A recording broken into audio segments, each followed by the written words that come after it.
Right now, Brazil is having the worst flooding in history. Now, I believe it was November. I actually called this exact thing. How did I know? I'll tell you in a minute.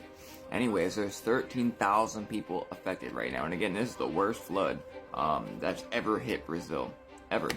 And that's not even the only thing that Brazil is facing right now. So we know they demean God in their festivals, right? So that's one thing, one very bad thing. But this right here, when the Jesus statue was decorated for Taylor Swift, I knew something was coming. Then they had their new parade. Who is this little figure down here? Zoom in. That just happens to be Vatica, the goddess of the underworld, kind of like Vatican. And right here you see Moloch, an ancient god of the Canaanites, which is still worshipped and loved in America even today. And of course, I gotta throw this in there too. So not only are they having the biggest flood in history, not to mention floods for the last 2 or 3 years, they're also being flooded by illness.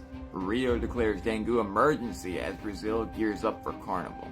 Then right here, the New York Times, you can see Brazil has a dengue emergency and even a health crisis for Americans.